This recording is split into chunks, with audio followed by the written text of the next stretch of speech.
Welcome to Marketplace Africa. We cover the biggest economic trends impacting the continent. This week, we're focused on Egypt's gold mining industry.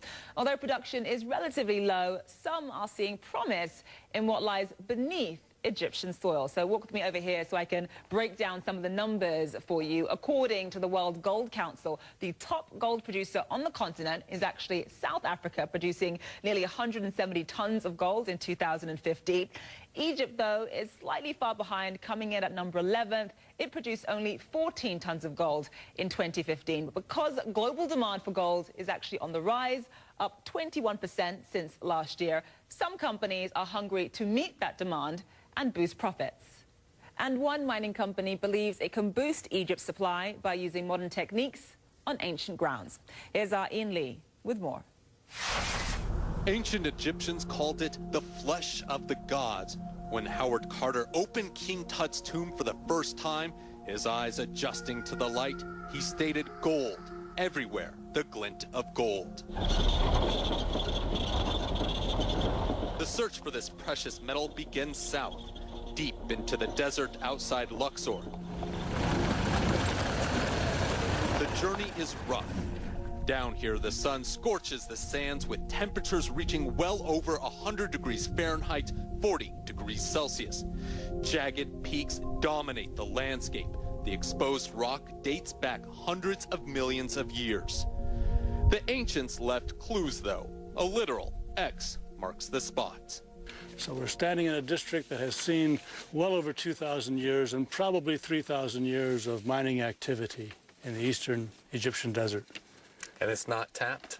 There's still gold here? There's still gold here. LJ Carr is an American geologist with roughly 40 years experience. His job is to find the gold, but the search isn't guaranteed. I'm looking to see if there's any native gold in this piece of quartz vein, and sadly I don't see any. Here, pharaonic and Roman gold mines honeycomb the hills. Carr takes us underground, down a shaft built by condemned Roman slaves known as the Damnati. When you see something like this, what do you think? Well, what I see is a fault zone, and the white in the middle of it is a small, thin quartz vein, and that was the target of the ancient mining. That would be where the gold is. Today, mining is a shadow of its former self in Egypt. Only one large gold mine operates. Centamin's Sakari gold mine produces around 500,000 ounces per year. Further exploration and mining holds enormous potential, say analysts. If you look at the potential of the mineral resources in Egypt, it's very significant. It's very geologically rich. And I think we've only touched the surface of where this could potentially go. Currently, the Egyptian Mineral Resource Authority says mining makes up 1.3% of GDP. The government hopes to grow that to 5% in 10 years.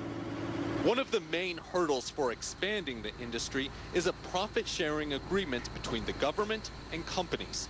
The profit-sharing agreements are relatively complex. I do think that they can still do more, and that they're likely looking to do more to enhance the investment environment as far as simplifying the rules and regulation that govern the sector.